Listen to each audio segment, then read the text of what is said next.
Good evening. This is the regular joint meeting of the Oakley City Council acting as the successor agency to the Oakley Redevelopment Agency and special meeting of the Oakley Public Financing Authority. This meeting is called to order at 6:30 p.m. Roll call. Councilmember Henderson? Here. Councilmember Fuller? Dr. OG's here. Councilmember Meadows? Here. Vice Mayor Shaw? Here. And I am the mayor, Anissa Williams, present. We are going to have the Pledge of Allegiance led by our Vice Mayor, Shannon Shaw.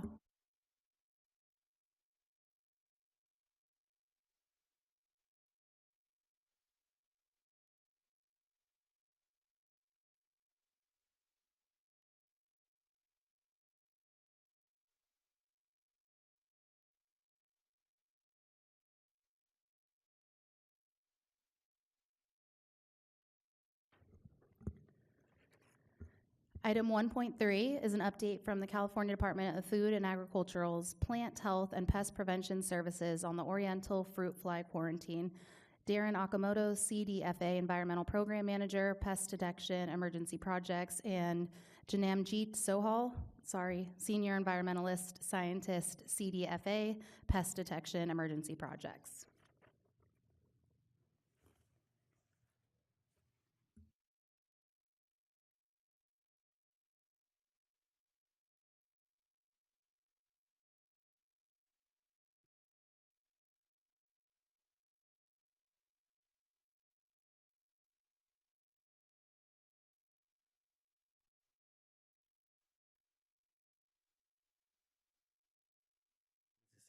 It's on. Okay. Hello. Okay. There you go. So my name is Ezekiel Villacampa. I'm with the Department of Food and Agriculture. I work in the pest exclusion branch for the exterior program. And along with Ezekiel, I'm Janamjeet Sohal. I'm with the Pest Detection and Emergency Project for California Department of Food and Agriculture, and jointly we will be presenting the presentation here on the Oriental Fruit Fly project that's ongoing in Contra Costa County and especially Brentwood area. Okay, so an invasive pest known as the Oriental fruit fly was discovered here in Contra Costa, and a quarantine was declared back on September 6, 2023.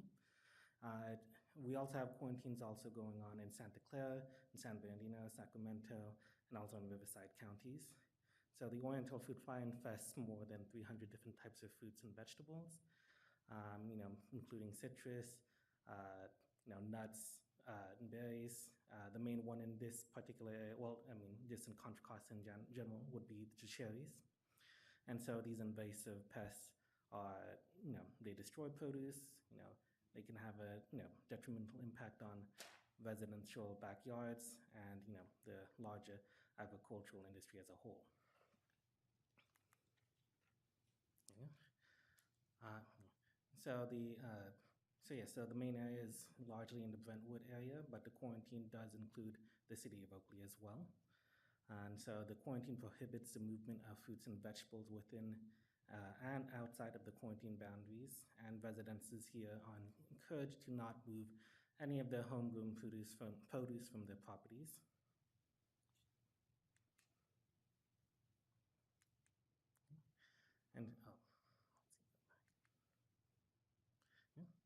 And so for residences here, we ask that you do not move any of your homegrown produce. You are still allowed to consume on site and process them. You can juice them, you can freeze them, as long as, they stay within your property. We also ask that residences to not compost any fruits or vegetables. And if you need to dispose of any, we ask that you double bag them and throw them into the regular waste bin and not to send them to the green waste. This also goes for if you have any mature produce on your trees you want to remove, or any produce that's fallen to the ground, please double bag them and throw them away into your regular waste bin. And we'd also like to advise people that when you are traveling abroad and returning back into the United States, do not bring any agricultural produce from abroad. And when you purchase any fruit trees or vegetable plants, please do so through licensed California nurseries. And you can find a list of licensed nurseries near you on the CDFA's directory of licensed nurseries. And of course, please inspect your garden. If you have any signs of invasive fruit flies or maggots, you can report any findings to the CDFA. You can contact us at the 1-800 number, 1-800-491-1899. And yeah, and then we also have the little logo that says "Don't Pack a Pest."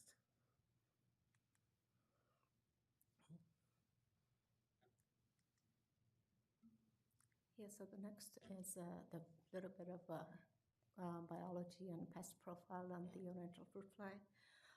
Oriental fruit fly is in size is a little bit larger than a house fly, which is about 8 millimeter in size. It's a colorful fly with the yellow striped abdomen and yellowish color of legs, and it has a clear wings with a distinct margin, kind of in a black distinct line. The oriental fruit fly lay mostly their eggs under the skin of the produce, which are mainly the fruits and vegetables, and where they're developing larvae or the maggots, they tunnel inside of the fruits. Usually the maggots are kind of cream color, and they're found burrowing their through inside of the fruit and tunneling through and eating all the inside of the fruit and damaging the fruit that way. Mostly the infested produce or the fruits vegetable normally does not always look damaged from the outside, but they may look brown or mottled appearance as the maggot usually feed from the inside of the fruits. Next, please. Next.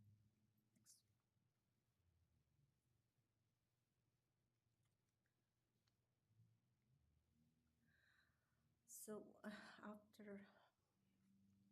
after this, how we do this in the area and what type of activity the CDFA does in your community. This is to eradicate this type of pests such as oriental fruit fly. The agricultural or CDFA agricultural staff and the other contractor also will be sometime working in your community to conduct various activities, including placing insect traps, and conducting necessary surveys and treatments in the area, inspecting fruit and vegetable for any obvious damage, and sometime removing potentially infested fruits from the infested produce fruits from the properties as well. If the CDFA need to access the property of the residents, they will be notified in writing, usually 48 hours in advance, and CDFA or any agricultural official will never ask to enter the resident without their permission and inside resident's home. The residents are encouraged to cooperate with the agricultural officials working in their neighborhood, especially by allowing them to access to their backyard to conduct these type of activities in the area. If the CDFA need to access the property, residents will be notified in writing, again 40 hours in advance, and official will never ask to enter. Official conducting the residential activity will have a badge indicating their affiliation with the CDFA or any other identifying shirts or uniform or patches, again identifying their affiliation with the CDFA, State of California Agriculture, United States Department of Agriculture, or the local county commissioner's staff. And if any other contractors working, they will be working along with the CDFA staff. The type of trapping and survey, how we do it, usually these traps are placed in higher up in the branches of the host, which is mainly fruit trees, by the agricultural official in the residential neighborhood to detect and monitor the population of the oriental fruit fly and other pests. Trapping in Contra Costa County is done by the county commissioner's office. Survey fruits on or near the properties where the oriental fruit fly has been found may be inspected and possibly inspected for any infestation of the larva, and this is done by opening a small sample of the fruit collected from the properties such as residential properties, fruit trees. In this case, usually also CDFA will put the advance notification for fruit cutting 48 hours in advance for the resident, at least to give them to, if they want to be present at the time when the inspector come, or they do not have to be present. If they're not present, they can leave their gate unlocked, and also if they have any pests, they can secure them on the date of the inspection is given on the notification date. Usually the surveyor will make the contact with the residents. In case if they have to come back, they will have to come back, return and request the access to the yard. And if the oriental fruit fly plants or any host trees is found in the front yard or any unfenced area, then the surveyor may inspect the any trees or any vegetation that is accessible to them at that point.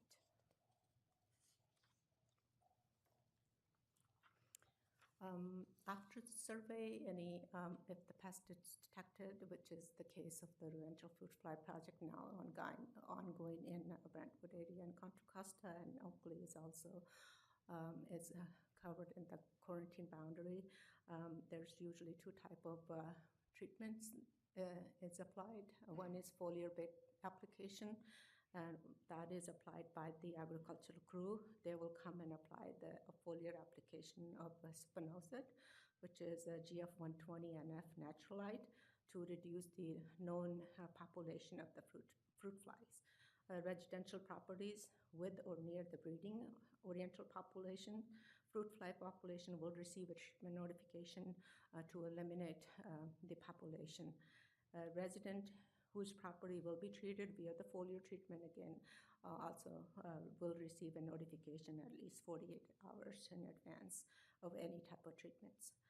Following the treatment, completion notices are left with the resident detailing the precautions if they may have to take, and post-harvest interval applicable to any fruit trees or the fruit on the property.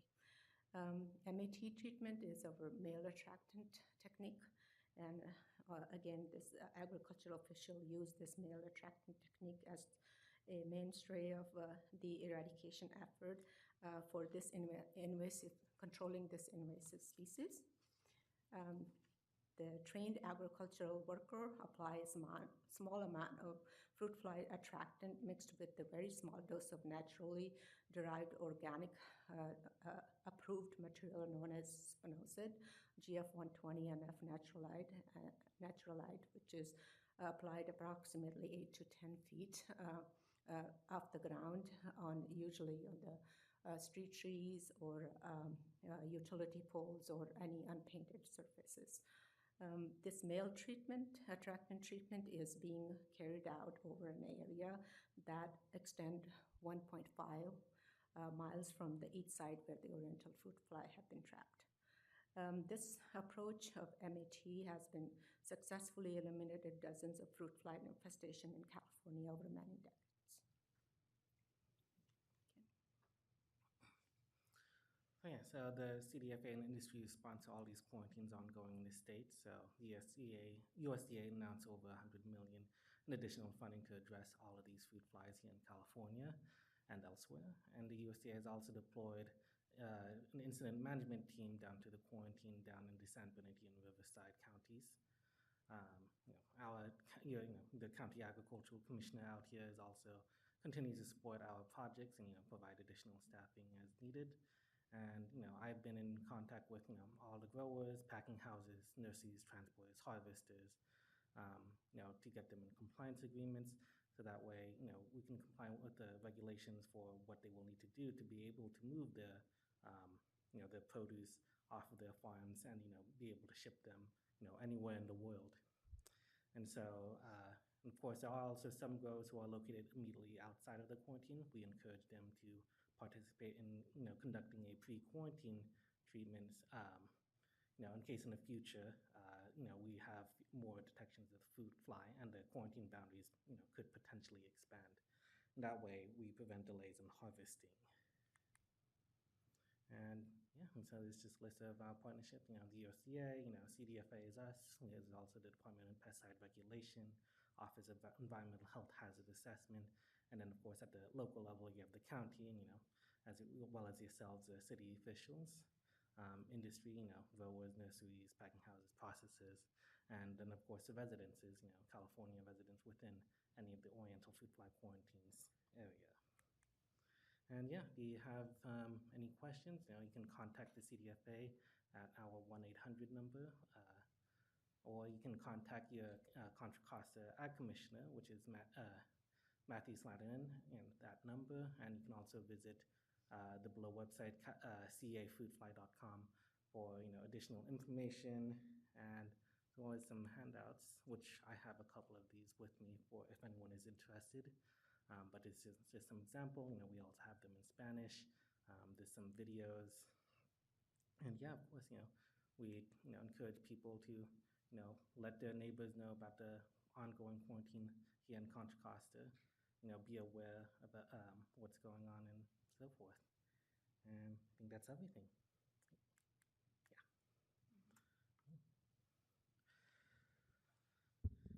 Councilmember Meadows. Can we push information out to the public through our email blasts and all that on not moving fruit out of the area? You forgot to mention grapes, which is the biggest crop in Oakley. Yeah, so for grapes in the Oakley area, one of the ways to be able to move them out, because largely the grapes are going out for wine processing, that's acceptable. We do have a permit for that, and basically we write up the permit, and then it will you will need to notify whatever the receiving county agricultural commissioner's office. So for the most part, it's just Napa or Sonoma County. And I've been in contact with them last year, helping them with, be notified of shipments coming from this quarantine area going out over there. And then, because of the way the wine is processed, any chance for the food to be infested with a fruit fly, it gets crushed and processed. So there's no need to conduct any sorts of treatments or anything like that. Is the end of the quarantine still July 10th? Yes, that is the current projection. As long as no other fruit flies are found? And I believe no fruit flies have been found in Oakley? No, I believe they were all within the Brentwood area. Yeah. North Brentwood.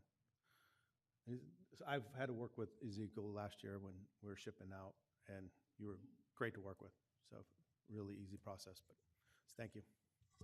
Thank you. Councilmember Fuller. I take it the bait is in place of the helicopters, the spraying? Is that the intent? No helicopter spraying. This bait is actually just a small bait it is through the backpack. When people go to the resident, just make small base station with the small nozzles with the backpack sprayers.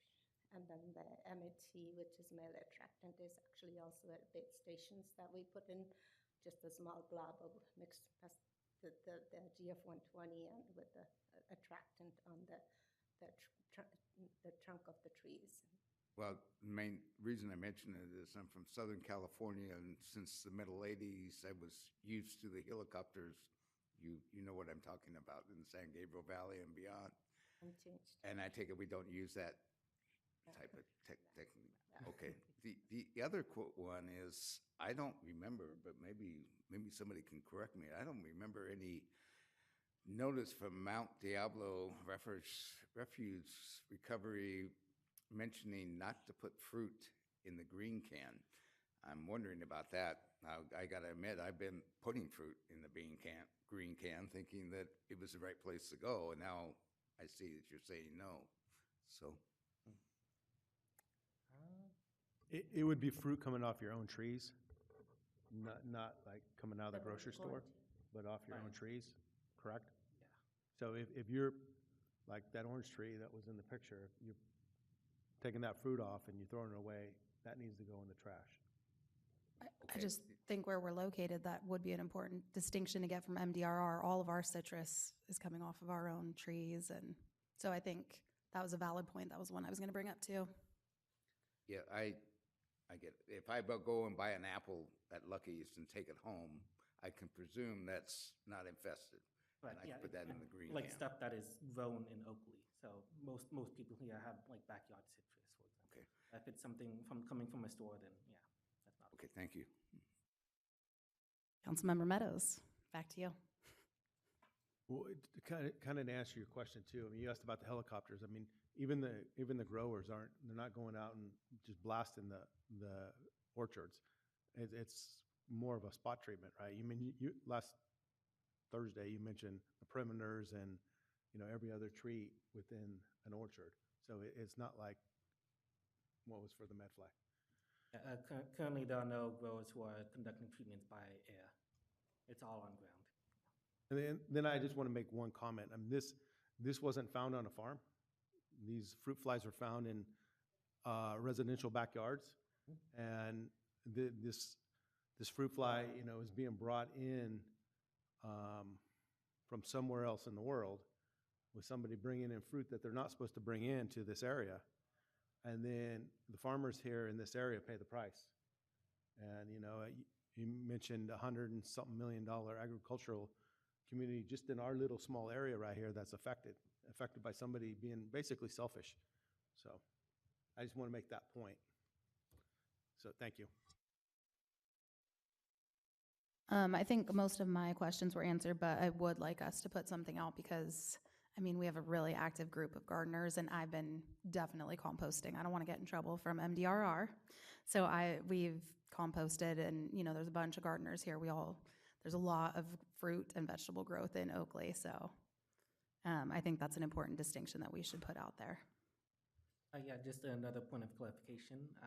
We do have a host list for the Oriental fruit fly. So there are some things like strawberries and things. Those are not hosts for the Oriental fruit fly. So those can, you can do whatever you want with those. It's we do have like a host list that is, what we regulate essentially.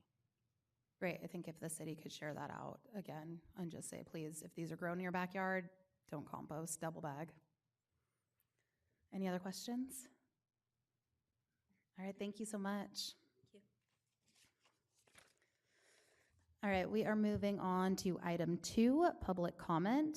At this time, public comments will be heard for items not on the agenda. I do have a blue speaker card submitted. To submit a public comment, please complete a blue speaker card located in the lobby and submit to the city clerk. The time limit to speak is 3 minutes. The time limit is monitored by the timer located in front of my seat. When 1 minute remains on the timer, it will beep once as a reminder to complete comments before your time expires. Please refrain from any applause, cheering, booing, or other outbursts so that everyone may have an opportunity to be heard. Note that due to provisions of state law, the council may not engage in dialogue regarding comments. Staff may be directed to respond to persons making public comments. We did also receive online public comments. One indicated that they do not wish to speak. The other one did not indicate. So I'm going to check to see if that person is here. Not here, right? Yeah. All right. So these will be entered into the public record. All right. So if we could have Mark Whitlock Sr. come up.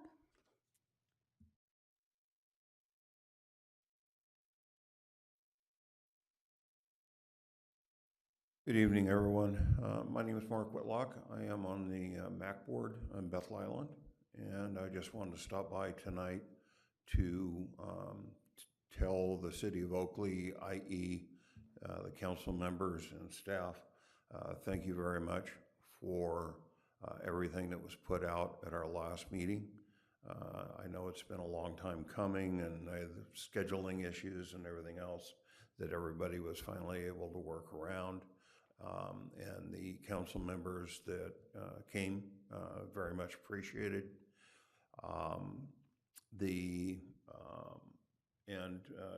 With Josh, you make sure your staff is told thank you. The information that we got was very pointed and matter of fact, which is exactly the way I like it, because it doesn't leave room for gray areas in issues. Josh delivered it decisively and that was very much appreciated. I will apologize for the gentleman that got rather feisty in the meeting. I have made every attempt to have a conversation with him, which you know how that goes. So that has not happened yet, but I haven't completely given up on that. And I apologize. I told you I was going to get with you.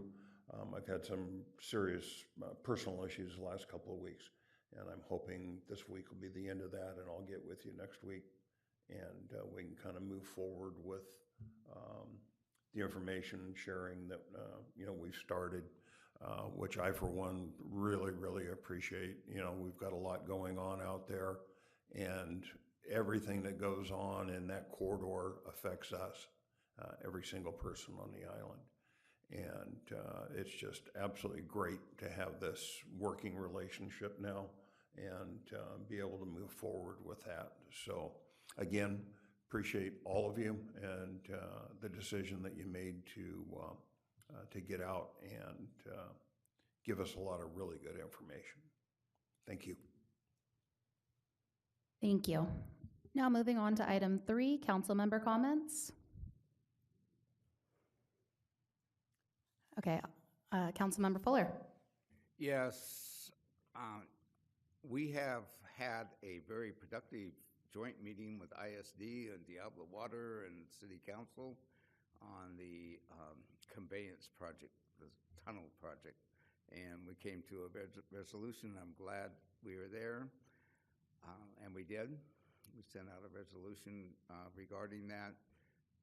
I am detecting in the community that there are several people that want us all to get together and talk among ourselves. That's great, but without an agenda, it kind of fades away. And in the process, it takes staff a lot of work to get these meetings together, to get them scheduled, to have everybody here and ready to go. So for my 20%, I tend to, unless there's an agenda or a designated reason to join, not to just get together, but to have a designated reason. So.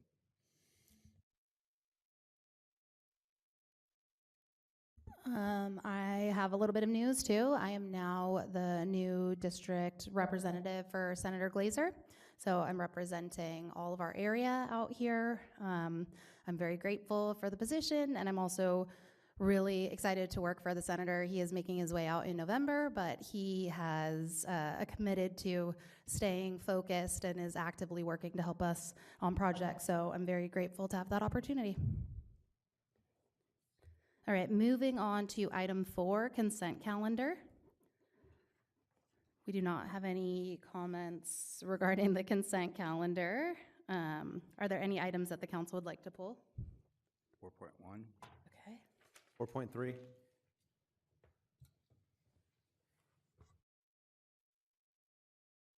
Uh, 4.1, 4.3, and I would like to pull 4.8. Do I have a motion to move the rest of the calendar? I will move the remainder of the calendar minus 4.1, 4.2, and 4.3. Second. Wait, 4.2 you want pulled too? No. I thought you said? No, 4.8. 4.8, my apologies. I will move the remainder of the items. Great, thank you. Second. No. Okay, we have a first and a multiple seconds. All in favor? Aye. Any opposed? Any abstentions? Okay, 5-0. All right, Councilmember Fuller, I think you pulled 4.1. Yes, 4.1 is our special meeting on February 24th. I think it's paramount we get have the minutia heard and the minutes, because there is no official audio or camera on it. So there are a few things that really are somewhat personal with me. On the page top of page number 3, it says Dr. Fuller suggested they include the department consolidation and accomplishment for safety along the Cypress corridor. He shared that the hostility on the dais is untenable. Dr. Fuller said his daughter died in May of 2023 of pancreatic cancer. Dr. Fuller said he had not told his colleagues because, having lost another child, he realized this would not be the right group to share it with.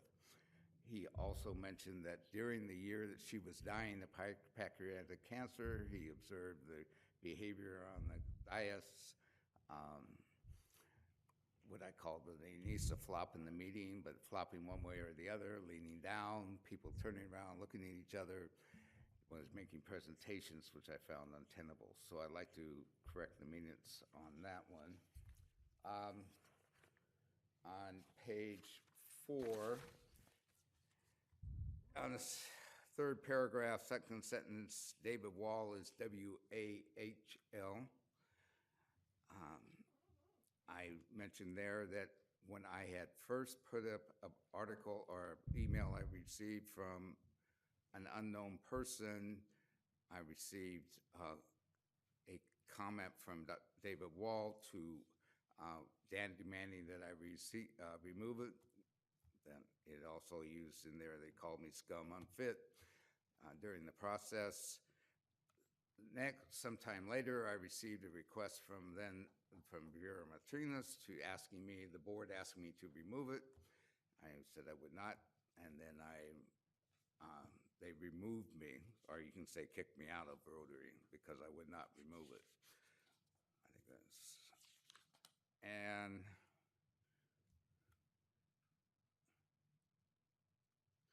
when on page 7, down towards the bottom, Dr. Fuller mentioned it was a free-for-all.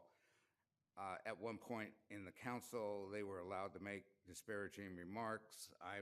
They, as the public, was allowed to make disparaging remarks, and I had intervened finally at one point. Not they, I think they is encompassing somewhat of the city council. It wasn't, it got disgusting, what was going on at the podium and towards our members.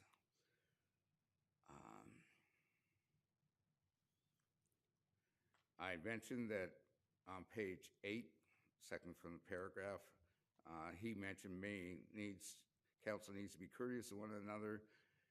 He sometimes believes he is back teaching middle school when he's working on the dais, referring to myself.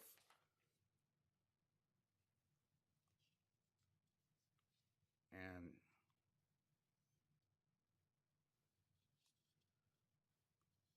I said on the bottom of page 10, Dr. Fuller commented that this setting is terrible for coming together as a group. What I meant was this setting on the dais is terrible for coming together for a group, not necessarily the setting for the governance meeting, but we just have a hard time talking with each other when we're just scattered across the front. It's just not. And the last one on page 11, down at the bottom, I did comment on my perfect attendance. I have only missed one meeting in person where I phoned in. That was in Honolulu. But the rest of it, I have perfect attendance on the dais. So I have those corrections. And I will move 4.1 with the corrections.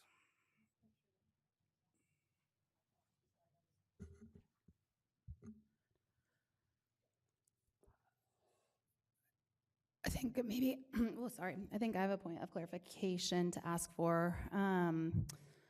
I agree because there was no video that there probably needs to be a pretty detailed list of notes, but this did feel pretty detailed to me. I just have concerns. I get worried about changing stuff when we don't have anything we can go back to. So I don't remember exactly how it worked.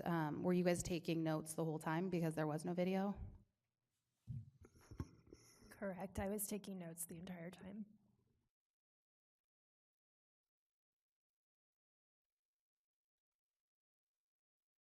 And then Vice Mayor Shaw, did you want a listing of, okay. Sorry, in the beginning, I was just trying to find the spots that he was talking about, so I didn't get what was wanting to be changed, and so I got lost in the beginning there. Okay.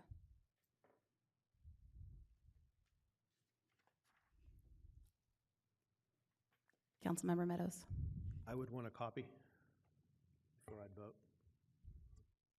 I agree. Are we saying we want to table the item? Comment? I'd want to see the changes in writing so I could look at them. Well, I'm amenable to tabling the item until the next meeting. We can bring back the changes and edit it and comment on it together. You I can don't send know if them. we need a motion to table it, but, You could send them to Libby. pardon me? You could send that marked up copy. Yeah, I'll send it all to Ms. Veronis, right? Okay. Do we need a motion on that? I move that we table the 4.1 till April 9th. I do need to say I won't be here, but I will phone in. I'll be in Philadelphia with another educational Second. conference. All right, we had a first and a second. All in favor? Aye. Opposed? Abstentions?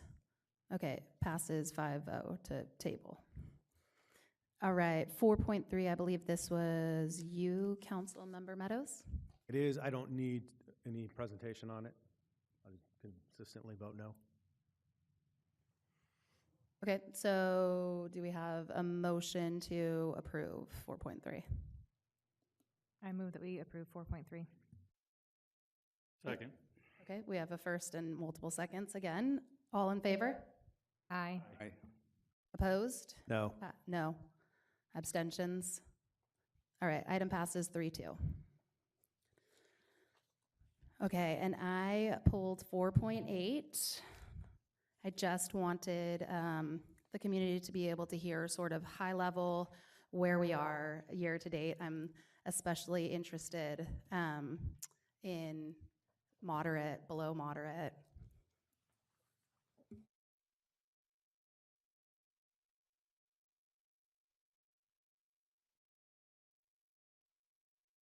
Thank you, Mayor. Thank you, Vice Mayor and Council for having me tonight. I'm Evan Gorman. I'm Associate Planner for Oakley. And yeah, happy to go over high level. What this item is, it's a report we make to the state each year to show our progress on housing production. As you know, for the past couple of years, we've been working on addressing those new goals from the state. And this was our first report on how we've done on those. The key part of it is that we have made a lot of progress on above moderate. And the first thing I go to when we work on this report is what are those affordable ones? Because those are obviously tougher goals to meet. And so we list the affordable projects. I go and work with our community, the rest of our community development team. I go over what stage in the entitlement process are they at. You know, are they at the building permit final stage? Because that's when it really counts, when we see that affordable units are finaled. Unfortunately, our big ones like Elm Lane Elm Lane, we're happy that it was finaled at the start of this year, but that means it goes on next year's report. So for this year, we had some entitlements for 8 units on Teakwood, and then we had some ADUs approved, and then above moderate, and I have those numbers here. Give me one moment, thank you so much.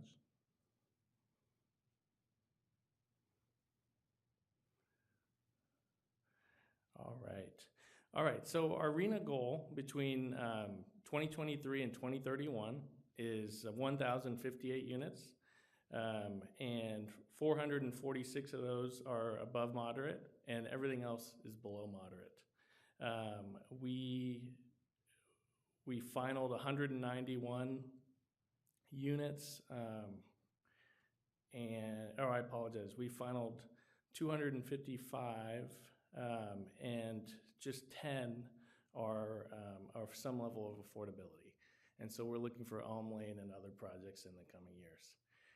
And I think the last thing I want to highlight, thanks for letting me take up your time, is what I really see with this is cities do a lot of work on their housing elements, and then they lose track of the units through this permitting process. You're supposed to check in at entitlement, at building permit issuance, and building permit final. And on so many topics, cities are really good at establishing the program and not following through. And so the big thing for Oakley and our staff is making sure we know how to look up every aspect of development so that nothing falls through the cracks and that we catch everything. So we pulled every report to try and scrounge up everything we could, and we plan to do that in the coming years. So for instance, for Elm Lane, we have a note for next year that no matter what, if I get hit by a bus, the next planner sees the note and we'll catch that. So thanks for your time. If you have any specific questions, council, happy to answer them. No, I appreciate it, and thank you. I didn't want to put you on the spot or to say that this is a staff issue or a City of Oakley issue.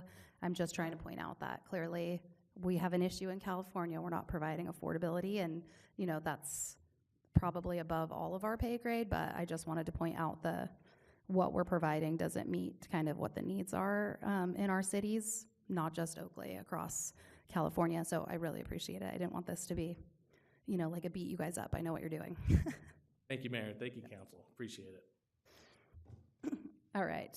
Do I have a motion to move 4.8? I move approval. Do I have a second? Second. Okay, we have a first and a second. All in favor? Aye. Opposed? Abstentions? Passes 5-0. All right, on to item 5. We have no public hearings, so we will move on to item 6, the regular calendar. Strategic Plan 27 Plus update presented by Joshua McMurray. Good evening, Madam Mayor, Madam Vice Mayor, members of the City Council. This is an update on our Strategic Plan 27 Plus. Just for background, the strategic plan was adopted in April 2022. We have since given an update in November of 22. We gave another update in May of 23. And I'd like to also point out, after the 22 election, we also discussed the strategic plan in January of 2023 as we brought on 2 new council members, and the direction at that time given by the council was the plan was in good shape. It was in the early stages of implementation, and to continue to move forward with implementing those goals and objectives within the strategic plan. As part of the process, there are 182 items contained within our strategic plan that we are moving forward. And the report provided, the attachment provided in the report outlines the status of all of those items. And I feel like we're making good progress. We're tracking. There's a lot of critical projects right now that are checking a lot of the boxes in terms of the library project, in terms of all of the capital projects we're working on, in, specifically on East Cypress and Laurel, in addition to the economic development items, the public safety items, the financial aspect of the plan. I feel like we're making good progress. That concludes my report, and I'm available for any questions you may have. Any members of the council have any questions for staff? Councilmember Fuller. Well, you mentioned what I was going to talk about or ask about them, but there's 182 items. I can see why staff is hurried at times, or hurried. Maybe that's the word I'm looking for. I'm wondering if when we get ready to, or who's ever sitting here gets ready to put this together, that we think about maybe reducing the number of items we want to target. 182, I was going through it, and you've done a fantastic job, but I can see a lot of work going into it. I appreciate that comment, and when we kick off the next update, whoever's leading that effort, we can discuss how that looks and what that ends up being. Councilmember Meadows. I have no questions. I'm happy with the progress, and I'm good with where we're going. So, thank you. I'm waiting for my math nerd over here. Do we have a ratio of completed projects? I was trying to count the green, but I was running out. You didn't do that. I don't have that number off the top of my head, Okay. but I can definitely get it to you. Yeah, perfect. I mean, there is a lot of green on here. While it's a lot of projects, there's definitely a lot of things that you guys have checked off. So I appreciate that. Vice Mayor Shaw? So of the number of projects on here, are some of them, though, like overlap? Like one can maybe have something to do with another? So while there may be however many hundreds of projects on here, some of them may kind of coincide with each other? Yeah, sure. Some overlap, some are related to one another. Some are essentially items that are ongoing that we're constantly working on. So there's a mixture and variety. Yeah. And maybe some that can't be started, contingent on one being completed before another step of it can be started. So Sure. it may be hard to reduce with the big plans that we have. So just kind of a food for thought. I like the idea of staff, not having a million things to work on, but some of these things need to get done in order to take the next step for something that we're all very passionate about getting done. So. Yeah, and just to address that a little more, we've been operating with the strategic plan since incorporation. In some years, it's been a one-year plan, a 2-year plan. This is a 5-year plan, so it's longer than most plans that we've had before. So I'd expect it to have, quite a few items as we're working through those 5 years, and there's a plus at the end of it, so it might take us a little longer to get through, but I think, you scale the amount of items within the strategic plan based, I think, on the term of the plan. You kind of try to balance what's appropriate based on the term. It doesn't look like we have any public comments on this item, but I just wanted to throw that out there. If anybody wants to submit a public comment card, to go put a blue speaker card. All right. Is there any discussion on this item, or would anyone want to make a motion on it? Is there a motion that needs to happen? Just to accept the report out? Yeah, it would just be an acceptance Yeah, of the report, perfect. yes. Move approval of acceptance.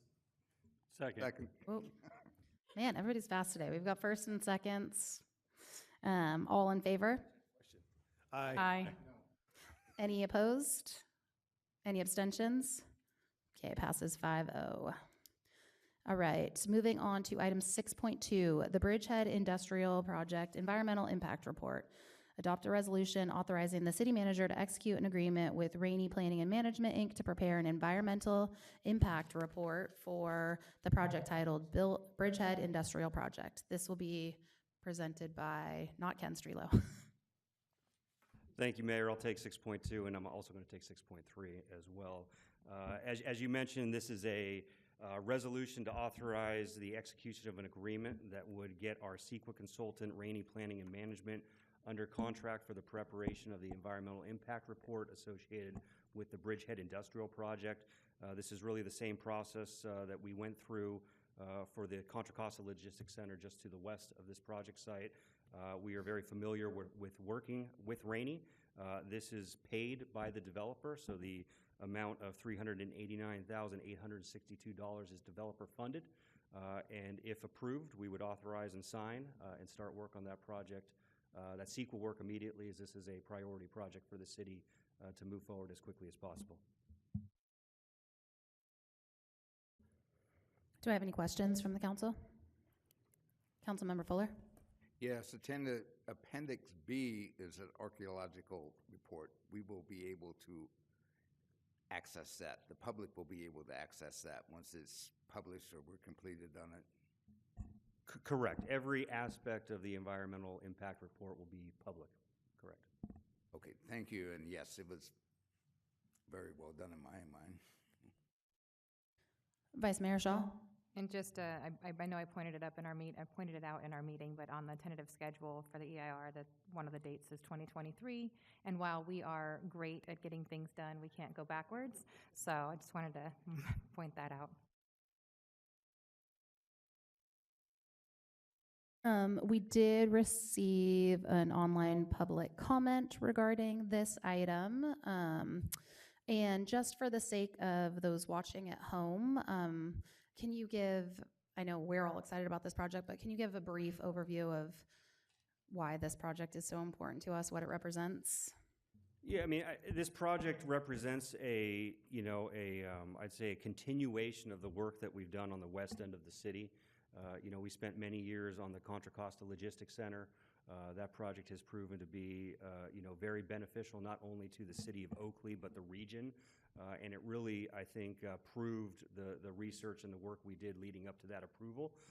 And they worked very hard to build that site as quickly as possible and bring in great tenants to the city and create over 2,000 jobs. And we have now an opportunity to see a similar project, but at a much larger scale, be constructed right next door. And there's a lot of synergy.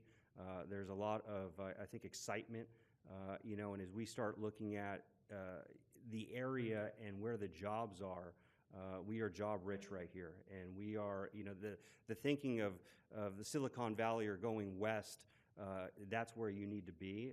That mindset is changing. These employers are going into locations and going to locations where they're very job rich. And we have a great workforce here in Oakley and the surrounding area. And this has the ability to bring 4,000 plus jobs to the city and tenants and uses that we just don't have. So it's a great project for the city, and that's why we're so eager to get this moving as quickly as possible.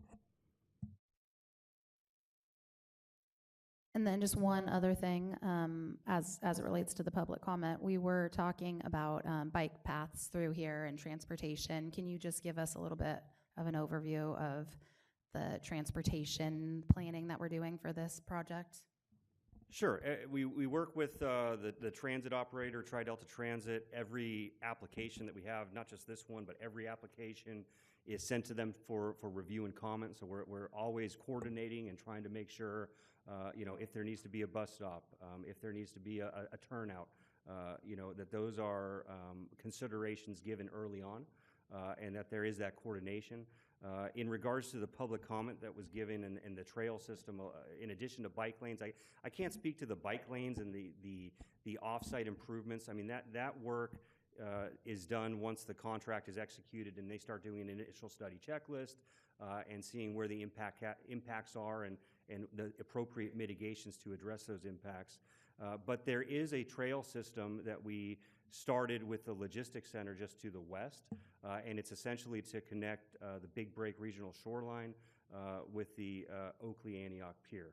And that trail system is in place right now on the west side, but the connection from essentially Big Break Road to the I'd say the western edge of the Bridgehead Industrial Site would be completed with this project.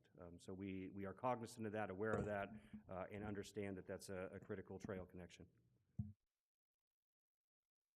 Great, thank you. Any other discussions?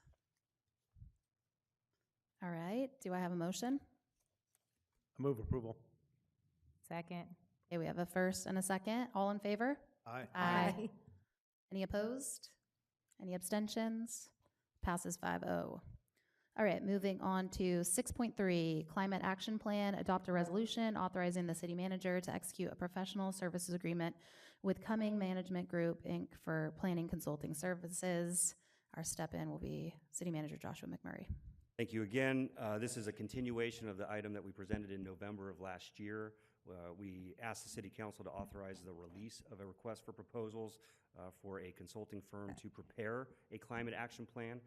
And essentially, a climate action plan is a plan that lays out how our city would aim to reduce greenhouse gas emissions, essentially through decarbonization or greening efforts that are identified in the staff report.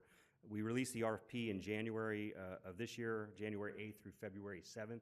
We received 7 proposals. We considered 5 of them being responsive. They hit all 5 areas of the RFP, as well as were within the budget. We analyzed and looked at all 5 proposals. The Cummings Management Group was the top proposal, and we are recommending that you authorize us to get into contract with them. The price of this contract is not to exceed $100,000, which is already budgeted. And with that, staff does recommend that the City Council adopt the resolution allowing the contract to be executed. And I'm available for any questions. Any questions from the council? Councilmember Fuller? Yes, I have 2 questions. I'll put them both together. Top of page 51, there's task 1C, vulnerability analysis. And in the first sentence, they say they're going to development of social vulnerability. I'm not quite sure what that is, if somebody can define it. And the second question is on page 52, they talk about an analysis to determine how many meetings should be public gatherings, and how many meetings should be virtual public gatherings? How are they going to determine the number of each that will be feasible? I can address the second one, and if you could repeat the first part of the question, what page that was on? Yeah, the top of page 51 is task 1C, vulnerability analysis. And in the first sentence, they use social vulnerability analysis, but I'm not quite sure what social vulnerability is in terms of this document. I'd say, in terms of this document, how vulnerable I'd say our community is to climate change, and what would essentially need to be done to reduce our greenhouse gas emissions. So that would be the answer to the first part. The second part, our goal here is to have a public process. We plan to have at least one scoping meeting that's going to be public, at least 2 public meetings, as identified on page 52 of the proposal.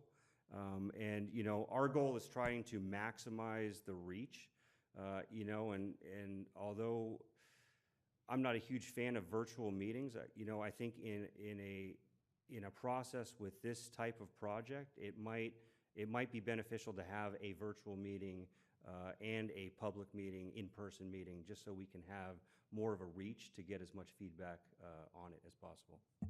Thank you. Councilmember Meadows?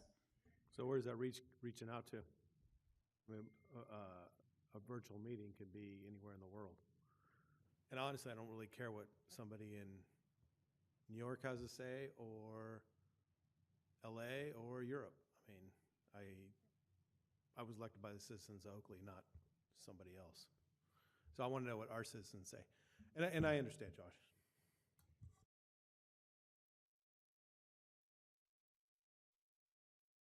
Any other questions? Any public comments on this item? All right, any further discussion? Do I have a motion then? I will move approval of item 6.3 as presented. There a second? I'll second. All right, we have a first and a second. All in favor? Aye. Opposed? No. Abstentions? All right, item passes 4-1.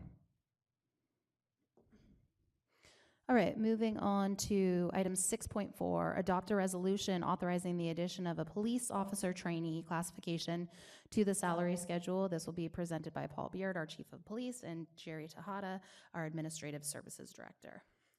Good evening, Mayor, Vice Mayor, members of the council.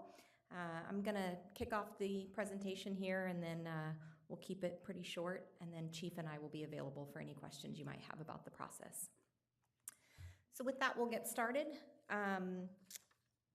We continue to face ongoing recruitment challenges when it comes to police officers. We've been very lucky to get qualified lateral applicants, and to be honest, it's just getting to a point where we're not getting qualified lateral applicants anymore. Our focus remains on quality, and I think it was probably a year ago we stood here and said we wouldn't change our expectations of our officers in order to fill positions, and that remains today. And so with that, we started looking at some other ways we can get those quality officers. Just to give you a little detail, our hiring incentive is still being offered, and we're still offering our recruitment incentive for our employees who actually recruit other officers. Thought I'd take the opportunity to just give a little update on where we are with that. ARPA funding was allocated for our hiring incentive. To date, we've paid $67,000 because it's paid based off of experience when an officer comes on board.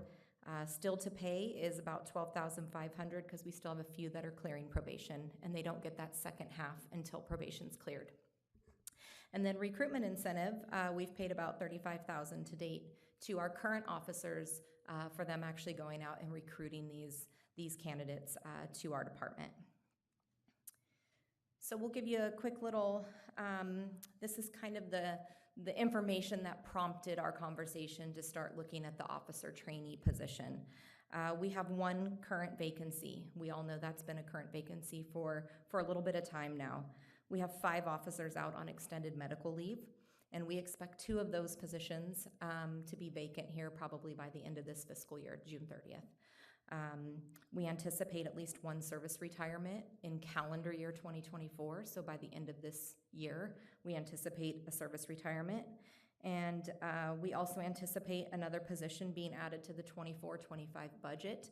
Although we haven't gotten to our budget study session yet, that has been part of the 10-year plan. So we have the potential to have 5 to 8 vacancies by June of 2025. And that's what started us down this path of we need to find other ways to find officers.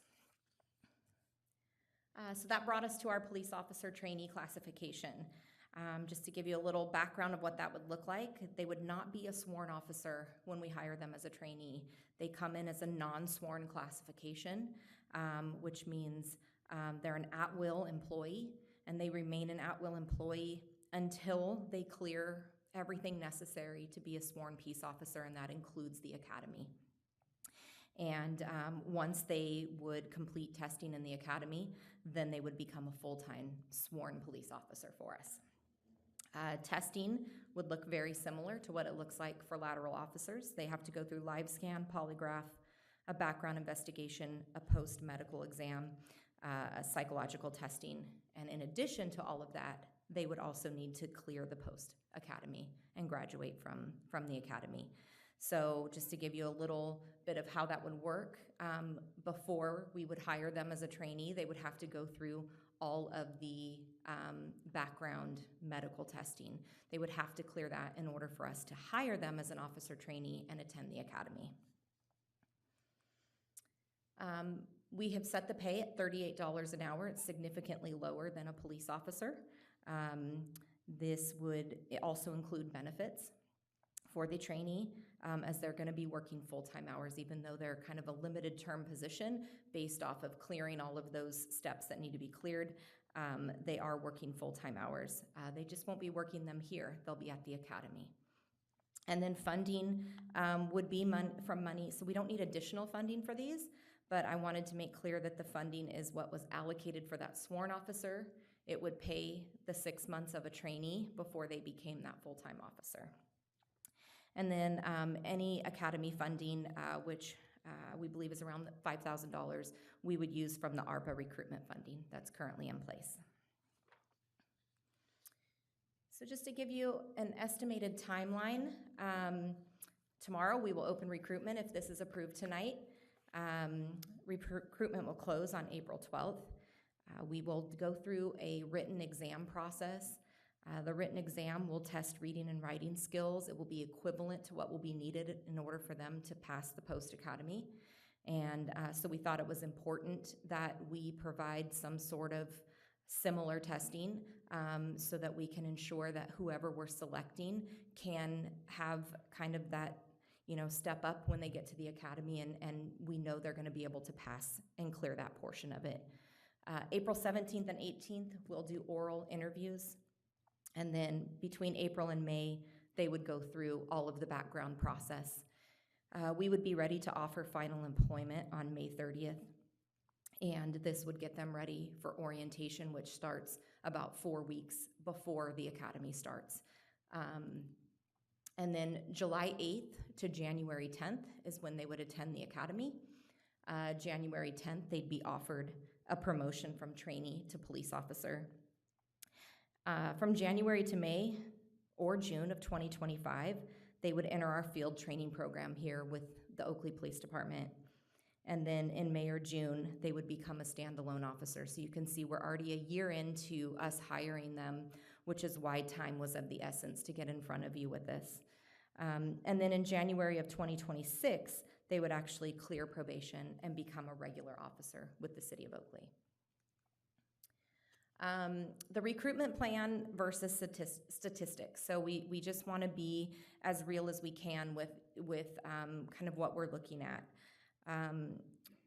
To start, we're looking to hire 2 qualified candidates as trainees. We understand that's going to be a huge undertaking to find those 2 qualified candidates. Statistics show 4 in every 100 applicants make it through the required testing to actually just enter the academy. 85% of those that make it to the academy actually complete the academy. And then 85% of those that graduate the academy are able to actually clear field training with the agency. I think some important things we wanted to make sure we noted: our proposed schedule is ambitious. We recognize that right from the start. We have little room for error in all of this. If we miss a deadline, we risking missing the July academy. But we're willing to give it a shot because it's worth getting us somebody in the academy, even if it's one. We do have some plan Bs and Cs in place. We hope we don't have to get there, but we're trying to be realistic that it may be necessary. With all new processes, we anticipate some bumps in the road. We're going to learn along the way. We're investing in our future, and we have little control of the outcome, which is really, really hard. We are going to make investments into applicants that we don't know very well. And we're going to have to trust that we're making the right choices and that they're going to be able to complete the processes needed, because a lot of this lies in their hands and what they're able to accomplish and how quickly they can accomplish it.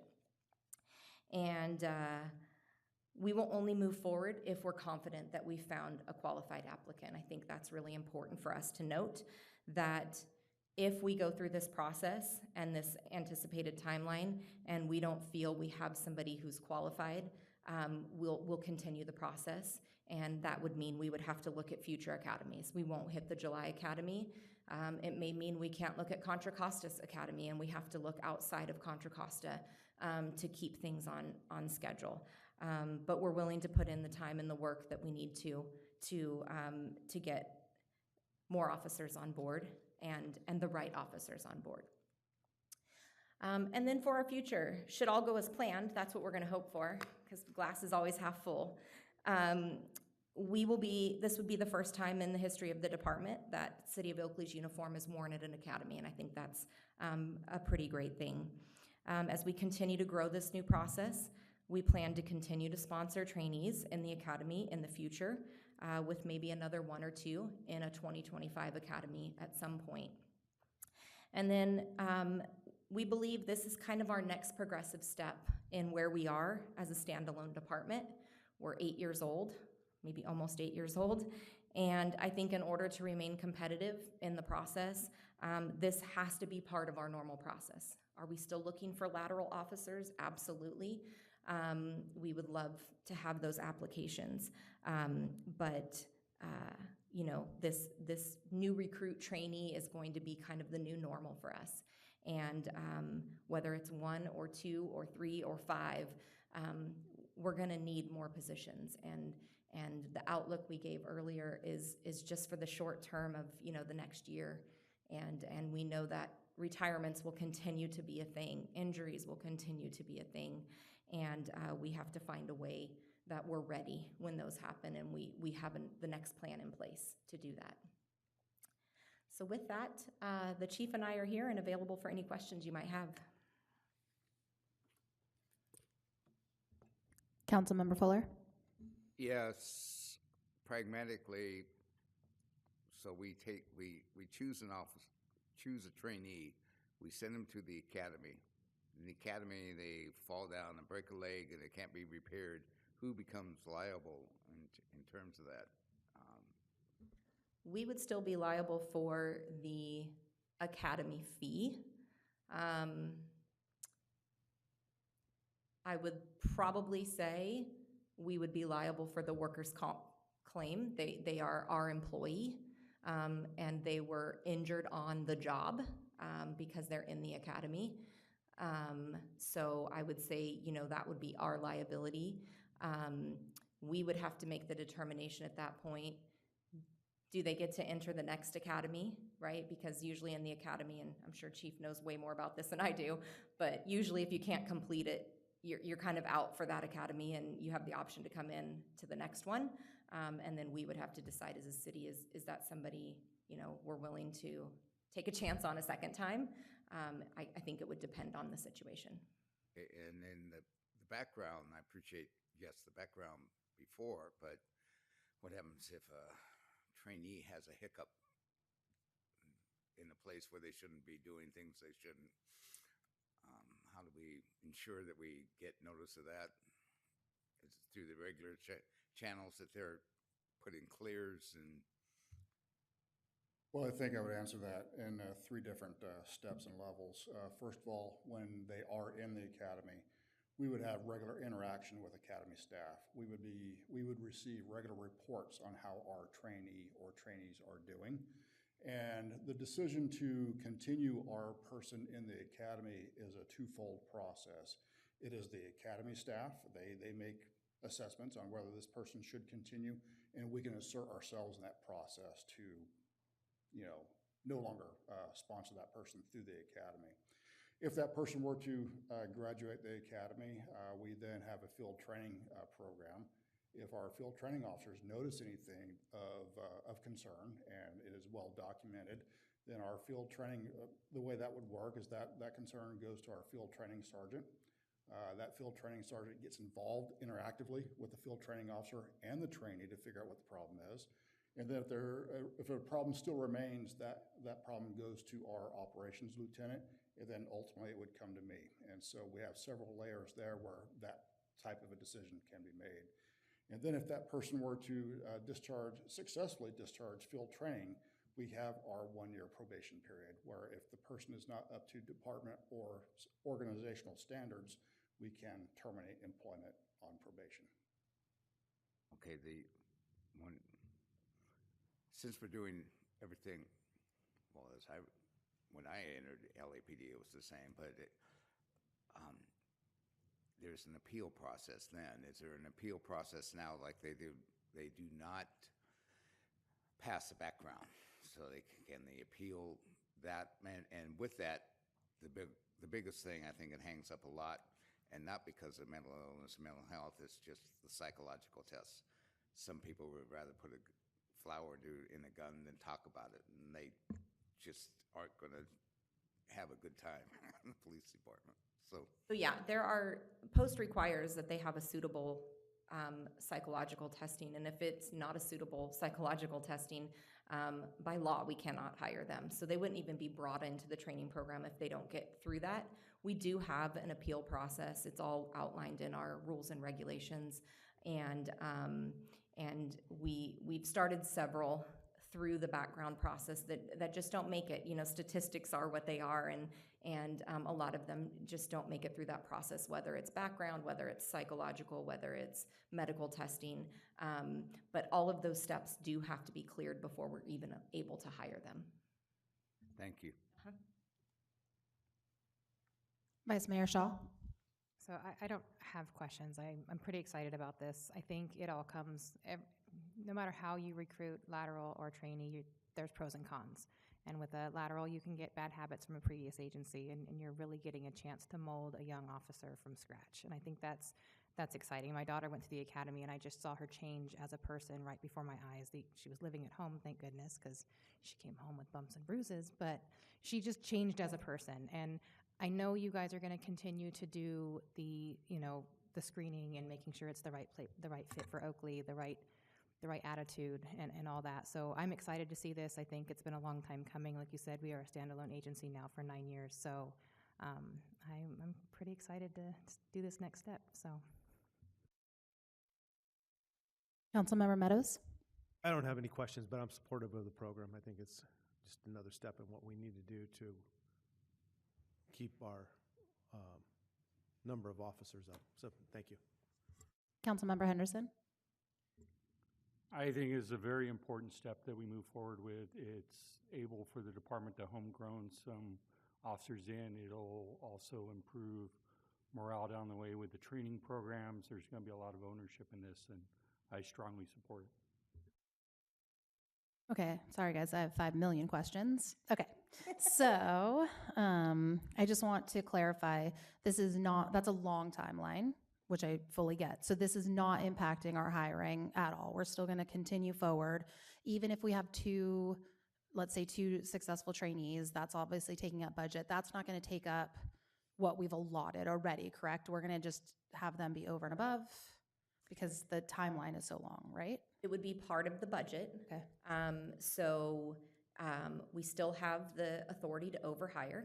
I think the authority was for 2. Right now, or in the next few months, we'll have 3 openings with the new budget, technically 4 openings. We will continue to look for laterals, and we will continue to hire them if they're available. Okay. And then how often do the academies happen in Contra Costa? You made it sound maybe only annually? I feel like it's every 6 months. Oh, every 6 months, okay. Yeah. But there is the option to go to a different county potentially. There is. Okay.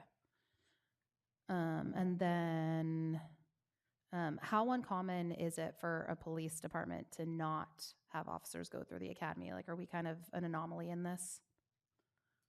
So I would say that for the position that we have been in for the past 8 years, we have not been an anomaly. It takes a while to get your feet under you to where you can support a brand new officer, a person who's never been an officer before. So that's been our hiring platform, is to target laterals and to bring them into our fold. But once a department is of a certain maturity level or a certain level, that sort of thing, has their own culture, that sort of thing, this is a very normal thing to do. I would be surprised if there are agencies of 10, 15 years of age under their belt that are not targeting entry level. Okay, great. And then my last question, assuming this program's super successful, we said that the money is coming out of the ARPA recruitment funds right now? The money for the academy. For the academy, sorry, yeah. So just the $5,000 Yeah. we'll take out of ARPA recruitment. And then with the 25 budget, we'll start to budget that in the normal budget. Okay, perfect. Yes. That's what I was going to ask is where is the future money coming from? Okay, great. That was my 5 million questions. I appreciate it. Shortest 5 million ever. Yeah, right? Awesome. All right. Do we have any public comments on this item? All right, great. Do we have a motion? Oh, sorry, do we have discussion? Sorry, discussion. Technically, that wasn't discussion, even though many of us used it as a discussion point. Well, are you, Yes. am I on? Okay. You're up. Thank you. I just want to congratulate the initiative to bring this about and see it come about. Myself retiring from LAPD, which had a lot more money and a lot more staff to work with and their own academy. This is the way I went through, but they had, to me, they had pretty good results.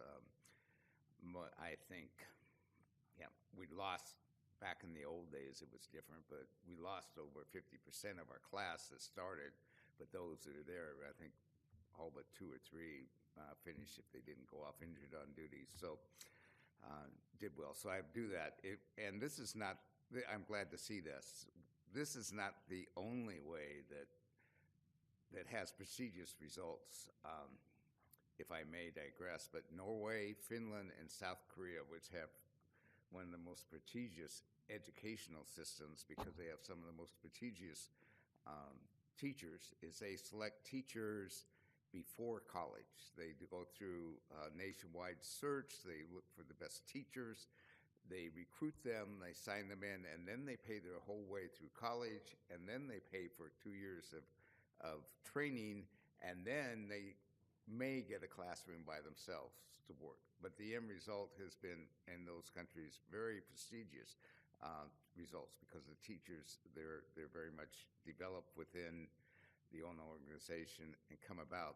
Here in the United States, if you want to come about, I did visit the IBEW Training Center and the International Brotherhood of Electrical Workers Training Center yesterday, and even in the United States, if you're going to be an electrical worker, you spend 5 years, 3 as an apprentice and 2 working in a journeyman's level, but 5 years of going to work and then going to class afterwards. They go to class, they go to work their full shift, then they go to class and finish up their classes that required, and they also take online courses that they say are college-type courses. And so, but the end result is I think the United States and we in this area can say that electricians are very much motivated and competent in their area with that type of training program and went to it. So I just want to thank you for that. Any other discussion? All right, now can I have a motion? I'd like to move this forward. Second. All right, we have a first and a second. All in favor? Aye. Any opposed? Any abstentions? Item passes 5-0. All right, we are moving on to reports. Item 7.1, our city manager, Mr. McMurray. Thank you again. I would like to draw some notice to some work that the county is doing. They are in the data gathering process right now to influence how they plan to spend the CDBG, which is Community Development Block Grant, and home funding. Those are federal funds that are passed down to the county. And the city is not an entitlement city, so we're not a city that can receive those funds directly. We have to apply to the county to use those funds. And the threshold there is 50,000 people. So we're close. We're on the cusp of being an entitlement city, but we're not there yet. And they have a series of in-person meetings. The first one is going to be in Antioch in their council chambers this Thursday at 6:30 p.m. The next one relevant to our area would be in the city of Brentwood in their community center on Thursday, April 4th at 6 p.m. But they also have housing and non-housing surveys, and we have been pushing out the information. I know the mayor has pushed out the information as well. But the reason I want to draw attention to this is as we continue to discuss the library and community center project, and there's also an affordable housing component to that project with the housing that we will be trying to create on the O'Hara block to create some funding for this library project. The CDBG and the home funds can be used for a project like this, and it's important that our community go and take the survey and express what the needs are here. So I know I've taken the survey. I know other staff have taken the survey. I'm sure some of the council has taken the survey, but we'll continue to push out that information. But I think it's important as we move forward because we have a realistic kind of version of the library at this very present moment, but we have a grander vision of what it can be, and we're quite far off in terms of that gap of funding, and we need every dollar that we can get. So this is an opportunity to at least influence the county and how they want to use that money, and it's $60 million over 5 years, so it's $12 million a year. It's a significant amount of money. Secondly, I'd like to just state that Friday Night Bites will be here at Oakley City Hall, Civic Center campus on April 5th. And lastly, as we are in our 25th year, we have our first 25th year anniversary event coming up, and that's our birthday party. That'll take place on May 4th. It's here at Civic Center campus, and it will be from 4 p.m. to 10 p.m. We're going to have live music. We're going to have a movie being shown, food trucks, a lot of good times to be had for everybody in our community and everybody in the surrounding community. So we'll keep on pushing out that advertising, and there will be many more events to look forward to throughout this year. That concludes my report. Thank you. All right, moving on to 7.2, Oakley City Council. Oakley City Council acting as the successor agency to the Oakley Redevelopment Agency. Item A, reports from council liaisons to regional committees, commissions, and boards in Oakley City Council. Oakley City Council acting as the successor agency to the Oakley Redevelopment Agency. Vice Mayor Shaw, you're up first. Please bear with me. There's a little bit of information, so I figured I'd rip off the Band-Aid and get mine done first. We did the Bethel Island Municipal Advisory Committee meeting. There was a lot of discussion regarding East Cypress and housing, also the East Cypress corridor, so that turned into a pretty good meeting. It's my first time to that, so I do appreciate that. Thanks for the invite. We did the library subcommittee meeting, and with that, some highlights just to kind of bring up to the council is we're looking at doing a promotional video, talking a lot about fundraising, looking to get donors support, business support, maybe potentially a donor wall just to try to continue to raise funds. We are going to be scheduling a tour of the facilities with our our electeds, people running for office, senators, assembly members, all that. We're going to try to get Tri-Delta to provide us a bus, take them around to our current library, our senior center, the plot where the housing is going to go, maybe go to another library, just really kind of give them an idea and hope we can get some funding from them. So that is that meeting. And then we had our Affordable Housing Ad Hoc Committee meeting. And I will say that management really did step up this meeting and bring a plan. So while I had to call in while I was in Burbank, I will say that they did bring a plan. So I will give you an idea of their second quarter goals. They are going to give the city council an update by the third Tuesday so it can be put in the council agenda under the city manager. They are going to have someone attend the council meetings. They are going to be enhancing the residential interaction services, having meetings the third Friday of each month, and having senior management at those meetings, provide more senior programs, improve their basketball courts, a summer kickoff event, in adding some railing, removing dead trees, vegetation, consulting an arborist, spring cleaning of buildings, quarterly reviews of all the camera system, balcony inspections, looking into adding speed bumps, unit inspections, building inspections. There was still a lot of conversation with the residents, but we actually had a couple residents compliment management for getting some of the things fixed that they've been talking about. They are still working on getting more maintenance staff. They have 6. They're adding 2 more. New landscape contractors, trash services is going well. Communication is 50% online on their portal. I did mention with seniors, they may never get 100%, but they are going to continue to put out information by paper as well. We did come to the conclusion that we think it's time for the ad hoc committee to step back now that they're bringing on senior management and having their continued meetings. And so what we agreed upon was monthly reports to the council for 6 months. And if we feel like things are still progressing, then we will make that quarterly until we feel things are where we're comfortable at. Does that make? Thank you for the report. Okay. Yeah, no, you hit everything. Okay, I was out of town and I took all those notes, guys. And then while in Burbank, the next day, I had the Public Safety Policy Committee meeting. We had a general session getting updates on legislation regarding taxation, transportation, public safety, housing, environmental quality, government transparency, labor relations, community services, and much more. But my committee is actually on public safety, so I will give a very quick update on where we're at with that.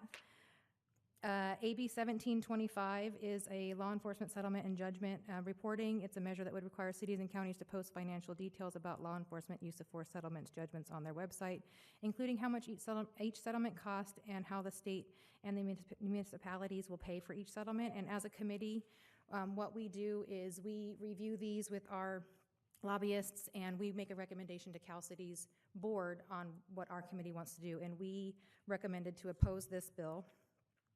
AB 2034 is loitering for the purpose of engaging in prostitution. It would reinstate the crime of loitering with the intent of committing prostitution. And the reason we thought that one was important is because it can give law enforcement probable cause to contact somebody and potentially get them away from their sex trafficking. So we recommended supporting that one. AB 2225, pre-hospital emergency medical persons.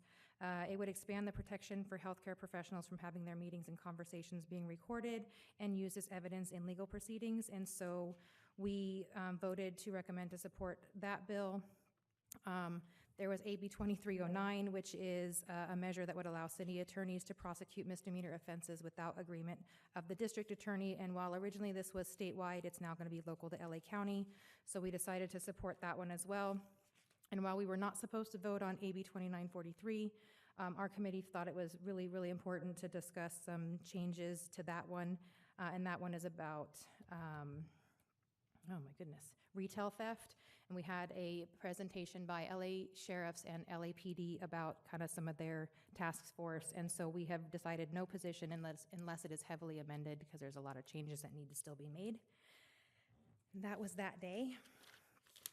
And then Last night, we had a meeting with Assemblymember Lori Wilson, as well as Rashidi Barnes from Tri-Delta Transit. We discussed transit, housing, jobs, and balance, what Oakley still needs, what Lori Wilson can do to help us. We did get the $2 million for $2 million for East Cyprus, but we need much, much more. So we did have a long conversation about transit and jobs and housing and kind of how all those can be balanced. Today, I had a Zoom for Cal Cities to just give the same update I gave you guys, and tomorrow is Tri-Delta Transit. I think that's it. Okay, bye. I think I'll sleep tonight. All right, Council Member Meadows. I'm sure it'll be just as lengthy. Oh, definitely. I was smart enough to let her do the Housing Ad Hoc Committee. I also attended the Bethel Island MAC meeting with the good presentation by Josh on what we're doing in the Cypress Corridor. And then last week, I attended MCE's board meeting. Main discussion was to approve $800 million budget.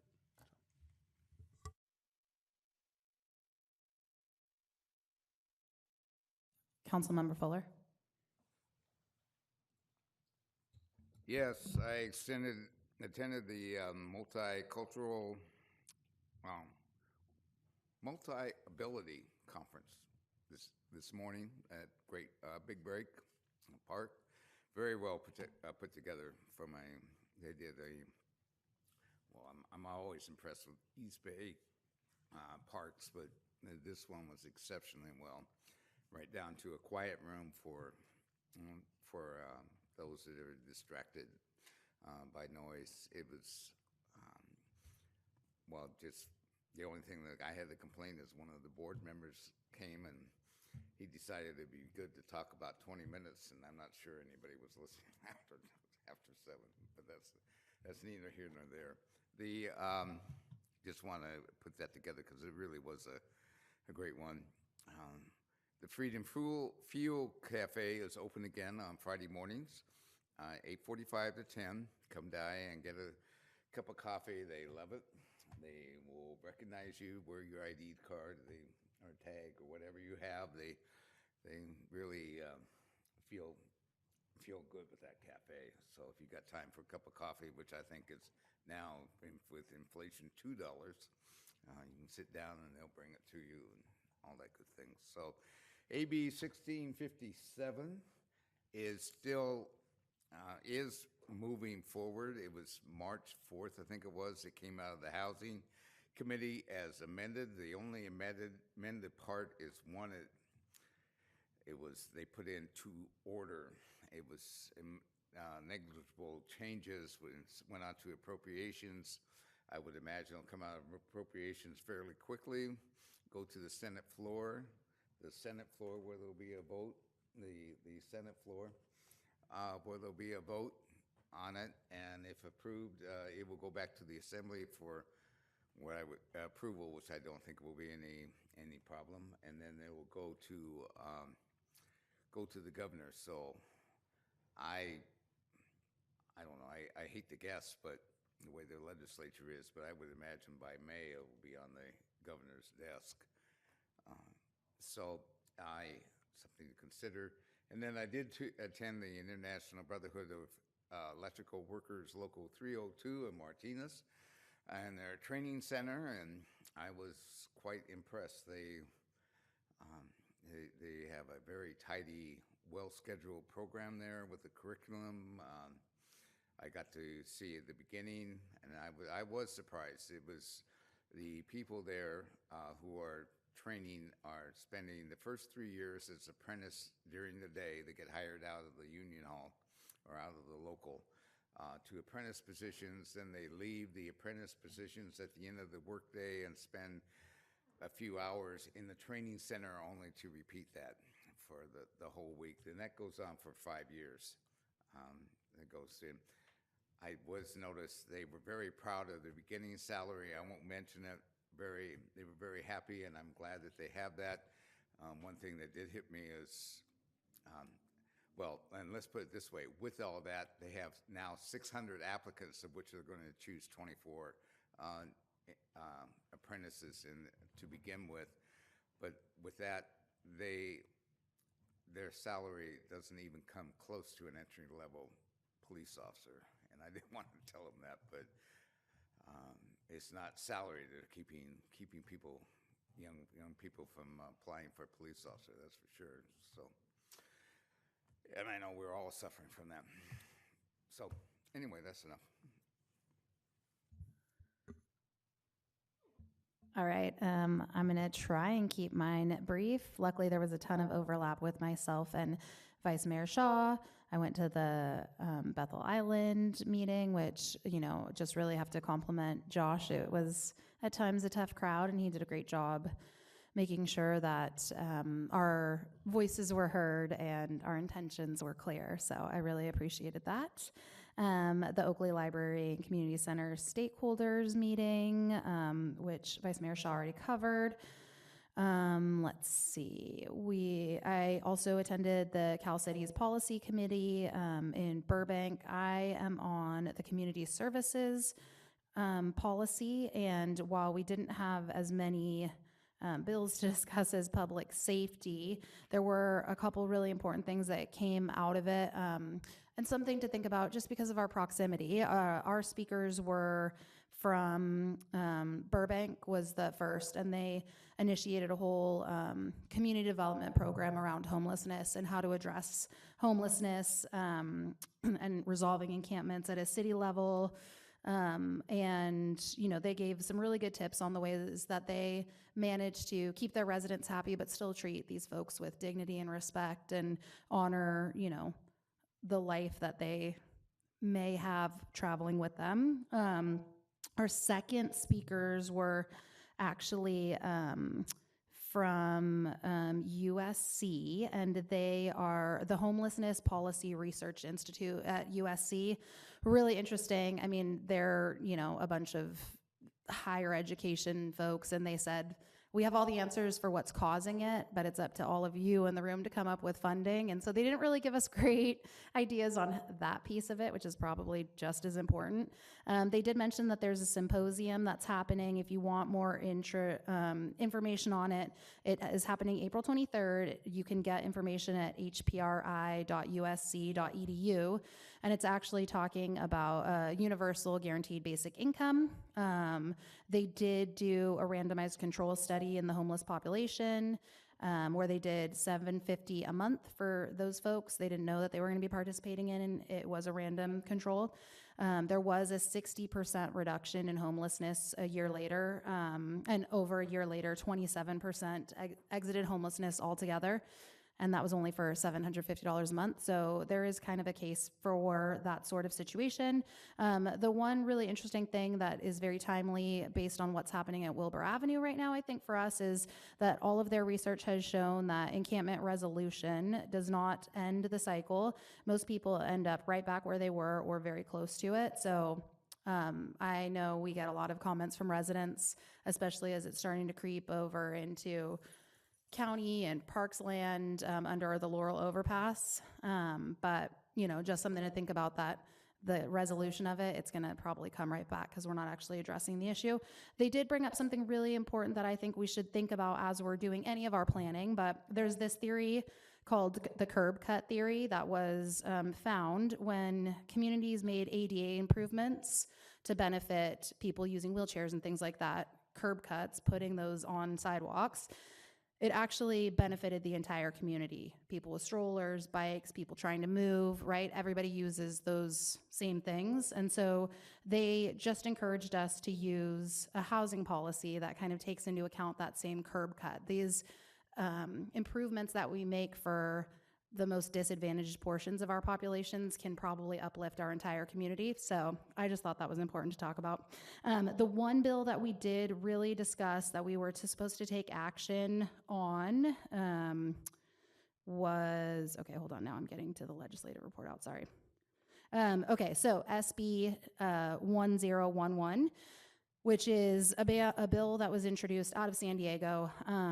It is to ban public camping. This measure would prohibit a person from lying, sleeping, or placing personal property in a public place if a homeless shelter is available. We had a lot of questions on that because it wasn't addressing whether a homeless shelter was available in your city or just regionally, or even if there are beds available. So it seems like there's a lot of work that needs to go into the bill to actually give us that language. Additionally, this measure would prohibit those activities within 500 feet of a public or private school, open space, or major transit stops. It would impose penalties for violations that escalate of those provisions.